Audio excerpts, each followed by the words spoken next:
창세기 8장을 한번 읽어보겠습니다. 이제 방주 생활을 마치고 이제 방주에서 밖으로 나오는 요 부분에 대한, 그리고 새로운 생활에 대한 그런 부분들을 기록하고 있습니다. 하나님이 노아와 그와 함께 방주 안에 있던 모든 들짐승과 가축을 기억하시고 땅에 바람을 보내시니 물이 줄어들었습니다. 이제 바람으로 물이 줄어든 거니까 이제 구름으로 올라갔다는 그런 의미도 함께 담고 있겠죠. 깊음의 샘들과 하늘의 창들이 닫히고 비가 하늘에서 그쳤습니다. 물이 땅에서 점점 줄어들어서 150일 후에는 물이 많이 빠졌습니다. 이때 땅이 이제 침강과 융기가 또 두 번째로 일어났으니까 창조 때 한번 일어나고 노아 홍수 이후에 일어나고, 노아 홍수 이후에는 이때부터 시작해서 계속 그 이후에 서서히 침강되고 서서히 올라가는 현상이, 이렇게 융기와 침강이 계속되는 중에 높은 산도 만들어지고 이렇게 하는 일들이 계속 일어나게 되어졌습니다. 기후변화도 많이 생겼고요. 자, 그래서 이제 물이 점점 빠지고 이제 산봉우리들이 막 드러나고 하는 거죠. 방주가 7월달 17일에 아라랏산에 머물게 되었습니다. 산에 이제 딱 걸렸다는 거죠. 물이 10월달까지 계속해서 빠졌고, 그달 1일에 산봉우리들이 드러났습니다. 40일 후에 노아는 자신이 만든 방주의 창문을 열었습니다. 그가 까마귀를 내보내니 그 까마귀는 물이 땅에서 마를 때까지 날아다녔습니다. 노아가 이번에는 물이 땅에서 줄어들었는지 알아보기 위해 비둘기를 내보냈습니다. 그러나 물이 아직 온 땅 위에 있었기 때문에 비둘기가 앉을 곳을 찾지 못해 방주에 있는 노아에게로 다시 돌아왔습니다. 노아는 손을 내밀어 비둘기를 받아 방주 안으로 들였습니다. 노아가 7일을 더 기다려 비둘기를 방주에서 다시 내보냈습니다. 그 비둘기가 밤이 되자 그에게 돌아왔는데 그 뿌리에 새로 딴 올리브나무, 감람나무 잎을 물고 있었습니다. 그래서 노아는 물이 땅에서 빠진 것을 알게 되었습니다. 그가 다시 7일을 더 기다렸다가 비둘기를 내보냈는데 그 비둘기는 다시 돌아오지 않았습니다. 땅이 많이 말랐기 때문에 어디론가 멀리 날아갔다는 말이죠. 601년 되던 해 1월 1일에 땅 위에 물이 말랐습니다. 아직 완전히 다 마른 것은 아니었고요. 이때부터도 한 2달 정도 후에 이제 밖에 나오거든요. 노아가 방주 덮개를 열고 보니 땅이 다 말라 있었는데 2월달 곧 그 달 27일에 땅은 완전히 말랐습니다. 그때 하나님이 노아에게 말씀하시기를 너는 내 아내와 내 아들들과 내 며느리들과 함께 방주에서 나와라. 이때가 601세 되던 해 2월 27일이죠. 홍수가 난 것은 600세 되던 해 2월 17일이고 방주에 들어간 것은 그해 7일 전이니까 600세 되는 2월 10일 날 방주에 들어가고 2월 17일 날 홍수가 났는데 그 다음에 2월 27일에 나왔으니까 방주에 있었던 총 기간은 1년하고도 17일이 되겠죠. 좀 오랜 기간 동안 방주에서 사실 뭐 언제 끝날지 모르는 그런 배생활이었는데 1년 17일 만에 끝이 났습니다. 1년 17일 만에 밖으로 나왔는데 여기 보면은 아들들과 며느리들이 그 안에 같이 살았음에도 불구하고 손주들이 아무도 없지요. 1년이 넘게 살았는데 물론 뭐 이때에 며느리들이 아기를 가진 상태일 수는 있지만은 태어난 아기는 일단 없긴 없었습니다. 하여튼 손주들이 없었다 하는 점, 방주 제작 기간과도 관련되어지는 부분이라는 걸 앞에서 말씀드린 적 있습니다. 너와 함께 있던 모든 생명들, 곧 새들과 짐승들과 땅에 끼는 모든 것들을 데리고 나와라. 그것들이 땅에서 수가 불어나 새끼를 많이 낳고 땅 위에 번성할 것이다. 노아가 그 아들들과 그 아내와 며느리들과 함께 방주에서 나왔습니다. 모든 생물들, 곧 모든 짐승과 모든 새와 땅에서 기는 것이 그 다 종류대로 방주에서 나왔습니다.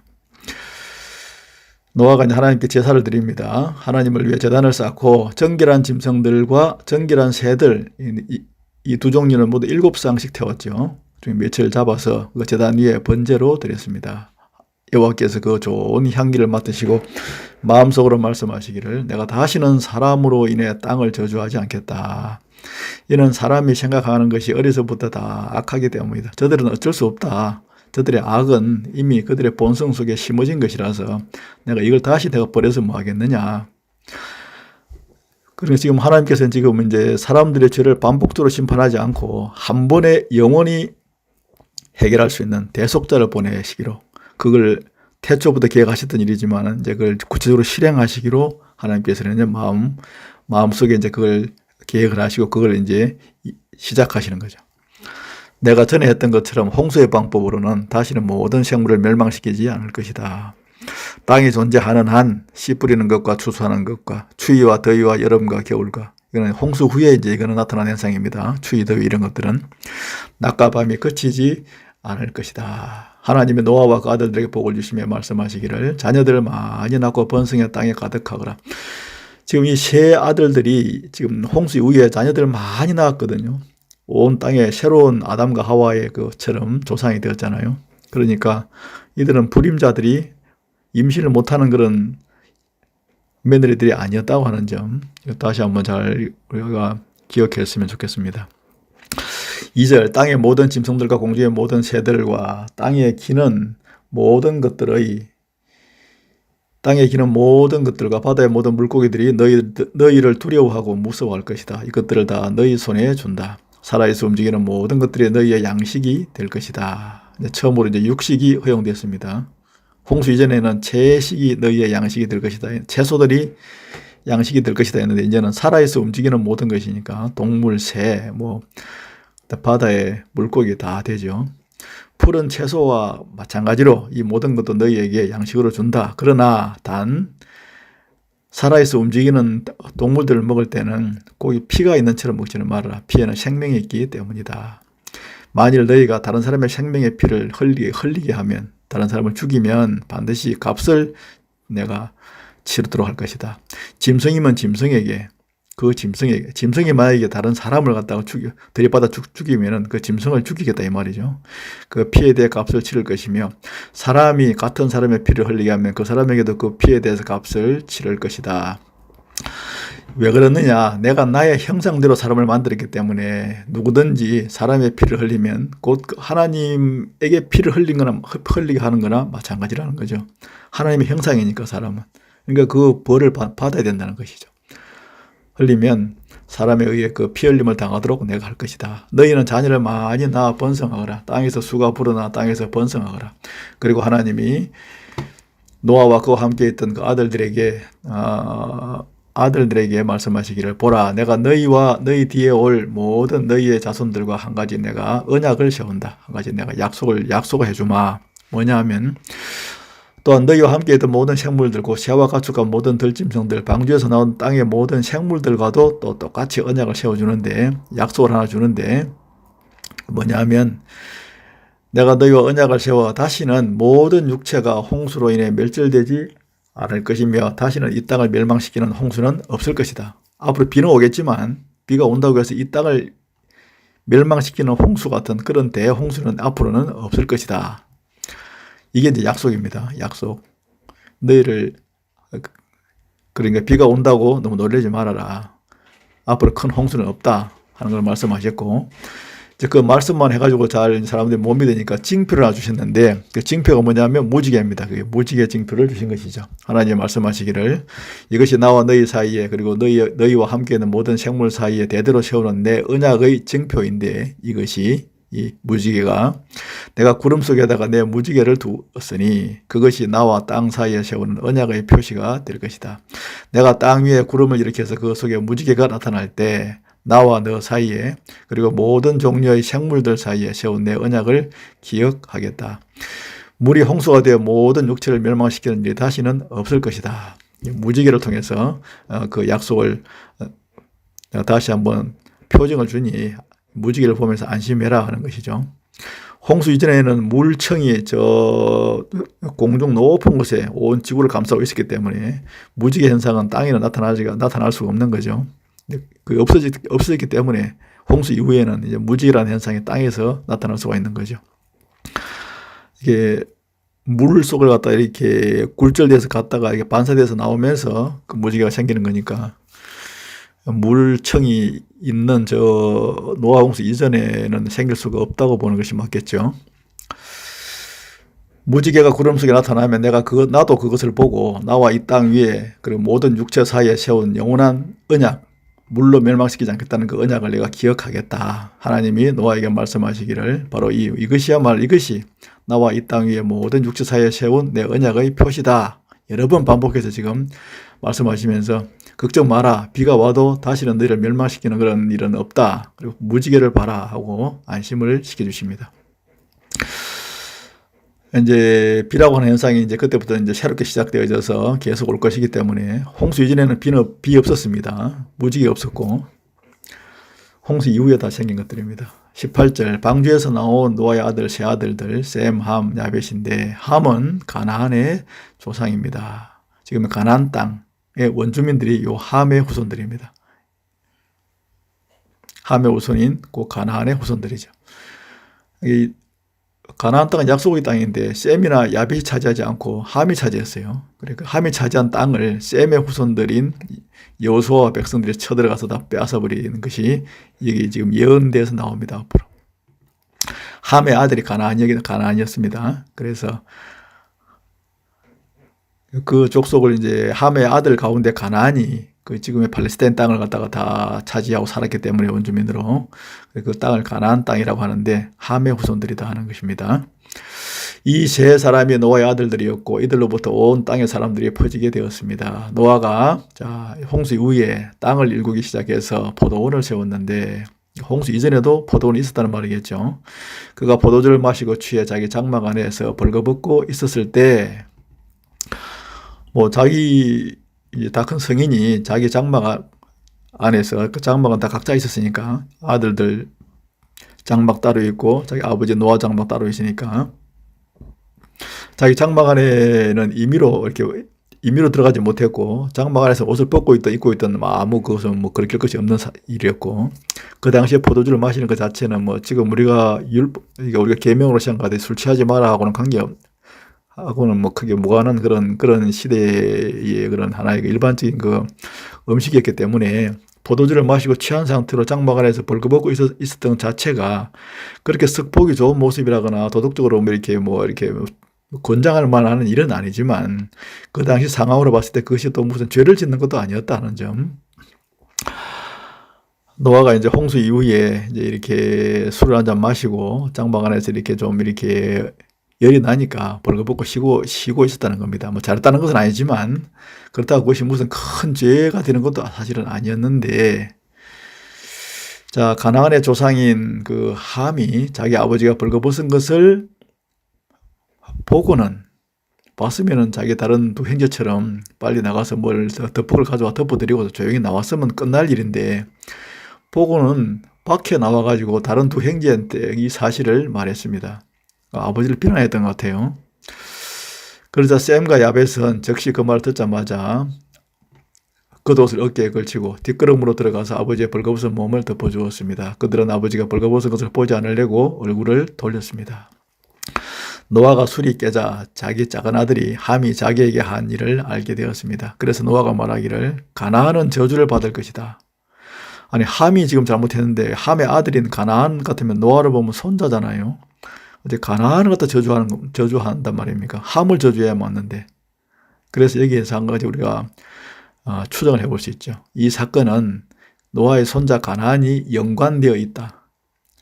그래서 우리가 이렇게 상상력을 발휘해 본다면 아마 가장 먼저 본 사람은 그 손자가 아니었을까. 손자는 할아버지 장막에 임의로 들어가는 게 문제가 안 되니까 아직 이제 미성년자였을 거니까 어린 손자가 할아버지 장막에 허락받고 들어갈 일은 없으니까 들어갔는데 할아버지가 벌거벗고 있는 것을 봤고 나와서 자기 아버지한테 이야기했을 것이고 아버지는 또 그 이야기를 듣고 사실인가 싶어서 이제 직접 가서 확인을 한 것이고 거기에서 즉시 뭘 덮어드리고 나왔으면 나오고 입을 닫았으면 그만인데 다시 이제 나와서 비난하듯이 다른 두 형제한테 이야기를 한 것으로 이렇게 볼 수 있겠죠.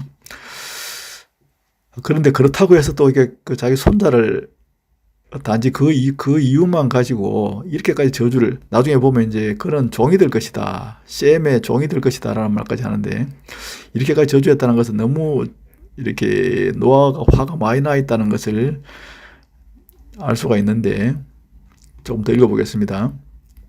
그래서 노아는 말하기를 가나안은 저주를 받을 것이다. 할아버지가 손자를 저주하는 경우는 참 없는데 가나안은 가장 낮고 천한 종이 되어 그 형제들을 섬기게 될 것이다. 셈의 가운데 이제 부족 가운데 가장 낮고 천한 종이 될 것이다. 그리고 노아가 다시 말하기를 셈의 하나님 여호와를 찬송하리니 가나안은 셈의 종이 될 것이다. 하나님이 야벳을 크게 일으켜서 그가 셈의 장막에서 살게 되며 셈의 영향을 받으며 살게 될 것이며 그런 뜻으로 이해하면 되겠습니다. 그럴 때도 가나안은 그의 종이 되게 하실 것이다. 함족 가운데 특별히 이 함의 아들이었던 가나안은 모든 사람들의 종이 될 것이다. 그러니까 이 가나안 이놈이 이 손자 이놈이 할아버지한테 들어가서 그걸 단지 보고 나와서 말한 것 말고도 어떤 짓을 한 것이 아닌가. 그게 뭐라고 하지 우리가 뭐 이런저런 이야기 할 건 아니지만 여기도 보면 작은 아들이 자기가 한 일을 알게 되었다고 했죠. 작은 아들은 함이지만은 그러니까 가나안이 손자 가나안이 할아버지 술 먹은 걸 술 마시고 이렇게 벌거벗은 것을 보고 나와서 자기 아버지한테 갖고 그 자기 아버지 함과 그 손자였던 가나안이 둘이 벌거벗고 누워있는 그 노아 자기 아버지자 할아버지를 그냥 보고 나온 게 아니라 그 안에서 뭔가 어떤 그 하여튼 좀 우리가 뭐 말로 표현하기는 조금 그렇긴 하지만은 노아가 굉장히 불쾌하게 여길 만한 어떤 일, 뭐 이렇게 뭐 손가락질을 했다든지 안 그러면은 뭐 하여튼 할아버지를 이렇게 뭐 하든 그 뭐 좀 그런 짓을 한 것이 아닌가라고 그렇게 어떤 추정을 하는 그런 관점도 있긴 있습니다. 노아가 너무 화가 지금 많이 나 있고 손자에게 대해서 너무 지나치게 지금 이렇게 저주하고 있는데 단지 그걸 보고 나갔다는 그 한 가지 이유만 가지고는 잘 설명이 안 되는 부분이 있기 때문에 그렇습니다. 여기도 보면 작은 아들이 자기에게 한 일이라고 했죠. 무언가 일을 했다고 이렇게 이야기하고 있습니다. 하여튼 그런 우리가 이렇게 너무 또 지나치게 이렇게 추측하면 안 되는 부분이기도 해서 이 정도로 하고요. 28절에 보면 홍수 이후에 노아는 350년을 더 살았고 노아는 모두 950년 동안 살다가 죽었습니다. 이때 아브라함이 이미 태어나서 58세였습니다. 아브라함은 실제 그 노아 홍수의 그 장본이었던 노아, 자기 조상 노아를 실제 대면했을 수도 있고 그 모든 이야기를 직접 들었을 수도 있습니다. 10장은 이제 각 세 아들의 족보입니다. 야벳의 족보는 야벳의 아들은 고멜, 마곡, 마대, 야완, 두발, 메색, 디라스인데 주로 성지로 보면 북서쪽, 그러니까 지금 유럽 쪽이죠. 고멜의 아들은 아스그나스, 리바, 도갈마입니다. 야완의 아들은 엘리사, 달시스, 기띔, 도다님입니다. 이들에게서 해안민족이 여러 땅으로 퍼져나갔으며 해안민족이라 하면 유럽 족속을 말합니다. 각각의 언어와 족속을 따라 민족을 이루었습니다. 그 다음에 둘째 아들, 이제 문제가 되고 있는 그 함의 족보입니다. 여기 보면은, 여기 이제 한 이 정도, 여기에서 이제, 여기 터키 아라라상이니까, 여기 이제 방주가 멈췄고, 셈족은 이쪽, 유럽 쪽으로, 야벳 쪽은 셈족은 아시아 쪽으로, 야벳 쪽은 이쪽 유럽 쪽으로, 그 다음에 함족이 주로 이 아프리카, 지금 이집트 아프리카 이쪽이 이제 주 지역이었지만 오면서 이 가나안 지역을 갖다가 차지했고, 함의 아들이었던 가나안은, 그 다음에 또 요 아라비아 지역과 이쪽 셈족의 영역이었던 이쪽의 시날 평지까지 굉장히 광범위한 지역을 함족이 차지하게 되는 걸 알 수 있습니다. 함의 아들은 구스, 미스라임, 붓, 가나안입니다. 구스의 아들은 스바, 하윌라, 삽다, 라마, 삽드가입니다. 라마의 아들은 스바와 드단입니다. 구스는 또 니므롯을 낳았는데 니므롯은 땅의 첫 용사였습니다. 그는 여호와 앞에서 강한 사냥꾼이라는 말을 들을 만큼 아주 그냥 사냥을 잘하던 사람이었는데 그 당시에 강한 남자들, 사냥을 잘하는 사람들은 니므롯 같은 사람이다. 하나님 앞에 서 있는 니므롯 같다. 그런 표현들이 날 만큼 그렇게 사냥을 잘했다는 것이죠. 니므롯처럼 여호와 앞에 강한 사냥꾼이라는 말도 이 때문에 생겨났습니다. 그의 나라의 시작은 시날 땅에 있는 바벨, 이쪽이죠. 이쪽에. 에렉, 아갓, 갈레였습니다. 니므롯은 이 땅에서 아시리아로 나가서 니느웨, 르톳, 보딜, 갈라를 세웠고 니므롯으로부터 바빌론과 아시리아가 같이 나왔다는 걸 알 수 있죠. 니네웨와 갈라 사이에 레센을 세웠는데 이것은 큰 성이었습니다. 미스라임은 루딤, 아나밈, 르바이빔, 랍두힘, 바드루심, 가슬루힘, 갑돌임을 낳았는데 바로 이 블레셋이 가슬루힘에게서 나왔습니다. 가나안은 함의 넷째 아들이었죠. 맏아들 시돈과 헷을 낳았고 여부스, 아모리, 기르가스, 히위, 일가 다 가나안의 6 부족들입니다. 신족속, 아르와 족속, 스말 족속, 하말 족속들을 낳았습니다. 그 후 가나안의 족속들이 흩어져 나갔습니다. 가나안의 경계는 시돈에서 저 북쪽 지중해 쪽이죠. 그랄 쪽으로는 가사까지 저 지중해 남쪽으로는 가사까지, 그리고 소돔, 고모라, 아드마스, 모임, 라사까지였습니다. 이들은 함의 자손들로 종족과 은혜에 따라 영토와 민족별로 갈라져 나갔습니다. 그리고 셈의 족보입니다. 이제 제일 중요한 셈의 족보를 제일 나중에 써놨죠. 셈에게서도 자손이 태어났는데 그는 에벨 자손의 조상이었으며 야벳의 형이었습니다. 셈의 아들들은 엘람, 아술, 아르박삿, 룻, 아람입니다. 아람의 아들들은 우스, 훌, 게델, 마스입니다. 욥게 나오죠. 우스는. 아르박삿은 셀라를 낳았고 셀라는 에벨을 낳았습니다. 에벨에게서 두 아들이 태어났는데 하나의 이름을 벨렉이라고 했습니다. 그의 시대에 땅이 나뉘었기 때문입니다. 바벨탑 사건으로 언어가 섞이면서 이제 온 땅으로 사람들이 흩어진 그 일을 가리킨다라고 보기도 하고, 또 실제 그 시대에 그 대륙이 서로 땅이 나누어진 사건으로 보기도 합니다. 노아 이후에는 대륙이 판들이 서로 이렇게 막 갈라지고 합해지고 부딪히고 하면서 이렇게 땅이 높은 산이 생기고 또 침강이 생기고 하는 일들이 일어났을 것으로 보기 때문에 그렇습니다. 그의 이름은 욕단이었습니다. 욕단은 알모닷, 셀레, 바살마, 예라, 하도람, 우살, 디글라, 오발, 아비마엘, 스바, 오빌, 금의 주산지죠. 하윌라, 요밥을 낳았습니다. 이들은 모두 욕단의 아들들입니다. 그들이 살던 지역은 메사에서부터 스바를 가로지르는 동쪽 산간지대까지였습니다. 이들이 종족과 언어와 영토와 나라에 따라 나뉜 셈의 자손들입니다. 이들은 족보와 민족에 따른 노아 자손의 족속들입니다. 이들로부터 홍수 이후에 민족들이 땅 위에 이제 막 퍼져 나갔다 하는 것이죠. 퍼져 나가다가 이제 바벨탑을 쌓는 이야기가 11장에 이제 나오게 되죠. 10장까지 읽었습니다.